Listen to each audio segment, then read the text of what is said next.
Hello learners, I am किरण चावला कपूर और आज लेके आई हूँ क्लास 8 के बुक मल्हार में से लेसन नंबर 4 हरिद्वार। ठीक है, तो पढ़ते हैं। ये जो लेसन है ना, दिस इज एक्चुअली ट्रेवलोग। ट्रेवलोग मतलब आपने कहीं की यात्रा की और उसके बाद उस यात्रा के बारे में आपने लिखा, तो उसे हम ट्रेवलोग कहते हैं। तो ये जो लेसन है इसे लिखा है भारतेंदु हरीशचंद्र जी, जो कि हिंदी के बहुत अच्छे राइटर हुए हैं।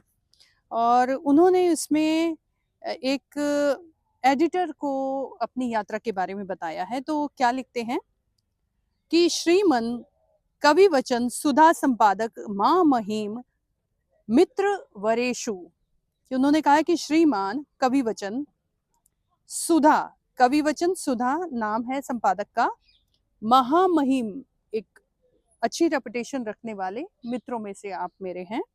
तो मुझे हरिद्वार का समाचार लिखने में आनंद होगा, क्योंकि ऐसा होगा कि इनके मित्र ने इनसे कहा होगा कि तुम हरिद्वार गए थे, उसके बारे में तुम बताओ हमें, और मैं उसे छापूंगा, अखबार में छापूंगा। तो क्या लिखते हैं कि मैं उस पुण्य भूमि का वर्णन करता हूँ जहाँ प्रवेश करने से मन शुद्ध हो जाता है। कि असल में ना, जो हमारे धार्मिक स्थान है ना भारत में, आप किसी भी स्थान पर जाएं, धार्मिक स्थान पर जाएं, वहाँ की एनर्जीज ही बदल जाएंगी। आप जैसे यात्रा शुरू करेंगे आपका मन ही बदल जाएगा। तो वो एनर्जी फील की उन्होंने वहाँ। यह भूमि तीन ओर से हरे भरे पर्वतों से घिरी है। जो हरिद्वार है, अगर आप देखेंगे तो तीन दिशाओं में आपको हरे भरे पर्वत दिखाई देंगे और पर्वतों पर अनेक प्रकार की वल्ली, वल्ली मतलब बेलें, हरी भरी सज्जनों के शुभ मनोरथ की भांति लहरा रही हैं।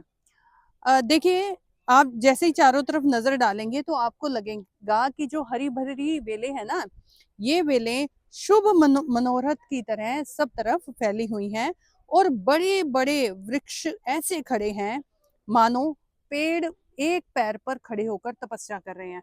जब आपको खूब शानदार पेड़ अपने आसपास दिखाई देते हैं, कुछ अलग प्रजातियों के पेड़ होते हैं जो कि अलग तरह की वुडन स्ट्रक्चर को बाहर से लिए होते हैं, उन्हें देखते हैं तो आप थोड़ा सा ध्यान से देखते हैं। तो हरिद्वार के पेड़ जब भारतेंदु हरिश्चंद्र देख रहे थे तो उन्हें लग रहा था कि जैसे साधु तपस्या करते हैं ना एक पांव पे खड़े होके, वैसे ही एक पांव पर खड़े होकर के ये पेड़ तपस्या कर रहे हैं। और घाम, ओस, वर्षा सब सहन करते हैं। घाम का मतलब होता है धूप, धूप, ओस, वर्षा, ये सब सहन करते रहते हैं। आह, इनका जन्म कितना धन्य है। तो भारतेंदु हरिश्चंद्र को उस दिन वहां आकर महसूस हुआ कि ये कितने अच्छे पुण्य कर्मों वाले हैं, जिन्हें ये सौभाग्य प्राप्त हुआ कि वो हरिद्वार में जन्मेंगे। जिसने अर्थी विमुख जाते ही नहीं है, जिसमें अर्थी विमुख जाते ही नहीं है मतलब कोई ना कोई उनके जीवन का कुछ ना कुछ विशेष लक्ष्य रहा होगा जिसे वो पा रहे हैं। फल फूल गंध छाया पत्ते छाल बीज लकड़ी जड़, यहाँ तक कि जले पर भी कोयले और राख से लोगों का मनोरथ पूरा होता है। आप देखेंगे लोग पूजा करने के लिए मंदिर में जाते हैं, तो मंदिर में जाकर के वो ईश्वर को फल फूल गंध, गंध मतलब इत्र, कई लोग इत्र चढ़ाते हैं मंदिरों में, छाया पत्ते छाल, पत्ते चढ़ते हैं शिवलिंग के ऊपर, छाल, छाल से पूजा की जाती है, बीज रखते हैं मंदिरों में, लकड़ी जड़, हर चीज जो होती है पेड़ की उसका इस्तेमाल करते हैं। हालांकि लोग जले हुए पेड़ की लकड़ी तक से ईश्वर की आराधना करते हैं और अपने मनोरथों को पूरा करते हैं। मनोरथों मतलब उनके मन में जो इच्छा होती है। सज्जन ऐसे कि पत्थर मारने से फल देते हैं, और वहाँ के पेड़ ऐसे लगते हैं और मनुष्य भी ऐसे लगते हैं कि अगर आप पत्थर फेंकेंगे ना उनकी तरफ, तब भी वो आपको असीम सहयोग करेंगे, आपको फल देंगे, आपका मन खुशी से भर जाएगा। इन वृक्षों पर अनेक रंग के पक्षी चहचहाते हैं। खैर, मैं अब जहाँ हूँ, जिस स्थान पर, उस पर भी पक्षी चहचहा रहे हैं। तो पक्षी चहचहाते हैं तो माहौल कुछ अलग ही हो जाता है, खूबसूरत सा। और नगर के दुष्ट बधिकों से निडर होकर कल्लोल करते हैं। और जो पक्षी है ना, उन्हें कोई डर नहीं है इस समय कि कोई शिकारी आएगा और उन्हें मारेगा। वो कल्लोल करते हैं, मतलब अपनी चहचहाने की आवाज, खुशी जाहिर करते हैं। वर्षा के कारण सब ओर हरियाली दिखाई पड़ती है, मानो हरे गलीचे की यात्रियों के विश्राम हेतु बिछायत बिछी थी। तो वहां पर क्या लगता है कि वहां पर हरियाली इस तरह से फैली हुई है कि लगता है कि यात्रियों ने आना है, तो हरिद्वार ने पहले से ही तैयारी रखी है कि हरे रंग का गलीचा बिछाया हुआ है। एक और त्रिभुवनी श्री गंगा की पवित्र धारा बहती है। एक और वहां पर श्री जो गंगा है वो अपना पवित्र जल बहा रही है, और दूसरी तरफ वो राजा भगीरथी की उज्जवल कीर्ति की सी लता दिखाई देती है। और दूसरी तरफ हम देखते हैं कि यही गंगा राजा भगीरथी की कीर्ति की सी दिखाई देती है। अब इसके पीछे कहानी है। राजा भगीरथ जो थे, उनके पितरी पितरी वो होते हैं जो पूर्वज होते हैं, और उनकी मृत्यु हो जाती है। तो उनके पितरी जो थे वो मोक्ष को प्राप्त नहीं हो पाए थे। तो राजा भगीरथ उन्हें मोक्ष देना चाहता था। किसी ने उनसे कहा कि तुम्हें स्वर्ग लोक से गंगा को उतार करके लाना होगा, तो तुम्हारे जो पितरी हैं उन्हें मोक्ष की प्राप्ति होगी। तो राजा भगीरथी ने हरिद्वार में बहुत सालों तक तप किया, और फिर गंगा हरिद्वार में उतर करके आई। फिर उन्होंने वहां पर अपने पितरों के मोक्ष से संबंधित पूजाएं की, और फिर इसी वजह से अभी भारत में चलन है कि लोग अपने पूर्वजों की, अपने पितरों की अस्थियां वहां ले जाते हैं, पाठ पूजा करते हैं, उनकी मोक्ष की कामना करते हैं। तो ये, और आप अगर हरिद्वार जाते हैं तो वहां पर एक भगीरथी का मंदिर भी है जिसे आप देख सकते हैं। तो वहां का जल अत्यंत शीतल है। आप किसी भी मौसम में हरिद्वार में जाएं, आपको हमेशा वहां का जल जो है वो ठंडा ही मिलेगा। गर्मी में भी गर्म पानी नहीं होता है गंगा का। जो राजा और पानी मीठा भी है। आप जनरली जितना पानी पीते हैं, अगर आपको गंगा का पानी पीने को मिलता है तो आप ज्यादा पानी पी लेते हैं। और मानो चीनी के पन्ने को बर्फ में जमाया हो, और पानी इतना मीठा लगता है कि चीनी के पन्ने को मतलब पानी, चाशनी कह सकते हैं हम, उसे जमा करके फिर पानी में डाला हो। और रंग का जल स्वच्छ और श्वेत है। इसमें क्योंकि ये लेसन जो है ये कई साल पहले लिखा गया है, तो उसमें वो कहते हैं कि गंगा का जल जो है एकदम साफ दिखाई देता है, श्वेत है। अनेक प्रकार के जीव जंतु यहाँ कल्लोल करते हैं। वहां पर जहाँ पर गंगा के पानी का प्रवाह कम होता है, आपको बहुत सारे जीव जानवर वहां देखने को मिलेंगे। कल्लोल करते हैं मतलब खुश दिखाई देते हैं। जहाँ श्री गंगा अपना नाम नदी सत्य करती है और जल के वेग का शब्द बहुत होता है। जहां पर गंगा को गंगा नदी मानकर सही पॉइंट पर पूजा जाता है, वहां पर जल का वेग बहुत है, मतलब पानी तेज धारा से बहता है, और शीतल वायु नदी के उस पवित्र छोटे छोटे कणों को स्पर्श से ही पावन कर देती है। और अगर आप अभी गंगा नदी में आपने स्नान नहीं किया, लेकिन आप गंगा के पास में ही पहुंचे हैं, और वहां से जो पानी की बूंदें हैं जो कि हवा में मिक्स हो गई हैं, वो आपके शरीर तक पहुंचेंगी, तो आपको बहुत ही शानदार महसूस होगा। आपका मन वहीं से पवित्र होना शुरू हो जाता है। जहां और यहाँ पर गंगा की धारा को दो नाम दिए गए हैं। एक का नाम नील धारा है और दूसरी श्री गंगा जी के नाम से है। एक नील धारा है, दूसरी गंगा जी के नाम से जानी जाती है। इन दोनों धारों के बीच में एक सुंदर नीचा पर्वत है। एक पर्वत है जिसका नाम नीचा है, तो इन दोनों धाराओं के बीच में पर्वत है। जब नदी बह रही है ना, उसके बीचों बीच कोई पर्वत आ जाएगा तो एक नदी का हिस्सा इधर को, दूसरी का इधर को चल पड़ता है। इस तरह से गंगा बट जाती है। नील धारा के तट पर एक छोटा सा सुंदर चोटीला पर्वत है, और कहा जाता है कि जो नील धारा है ना गंगा की, उसके पास में एक सुंदर चोटीला, चोटीला मतलब चोटी वाला एक पर्वत है, और उसके शिखर पर चंडिका देवी की एक मूर्ति भी है। यहाँ हर की पैड़ी नामक एक पक्का घाट है। तो हर की पैड़ी क्योंकि बहुत पहले बन गई थी, तो भारतेंदु हरिश्चंद्र जब गए थे तो उस समय भी हर की पैड़ी थी। वहाँ पक्का घाट है, अदरवाइज बाकी सारे किनारे वहाँ पर कच्चे थे। वहाँ पर स्नान भी होता है, तो भारतेंदु हरिश्चंद्र ने भी शायद वहीं पर स्नान किया। विशेष आश्चर्य का विषय है कि यहाँ केवल गंगा जी ही देवता है, दूसरा कोई देवता नहीं है। कि वहां पर हर तरफ जाएंगे आप, आपको गंगा जी की ही पूजा करते हुए लोग दिखाई देंगे और किसी देवता की पूजा करते हुए नहीं दिखाई देंगे। यूं तो वैरागियों के मठ मंदिर बने हुए हैं। वैरागी होते हैं जो लोग भक्ति को दिखावे के तौर पर नहीं करते, ईश्वर को अपने मन में रखते हैं। तो इन लोगों ने ना अपने रहने की जगहें भी कई बना ली हैं।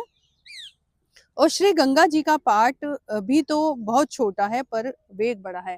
कहते हैं कि जैसे नदियां फैली होती है ना, उस तरह से गंगा जो है वो ज्यादा फैली नहीं हुई है, लेकिन उसका वेग ज्यादा है, मतलब वो ज्यादा स्पीड के साथ आगे बढ़ती है।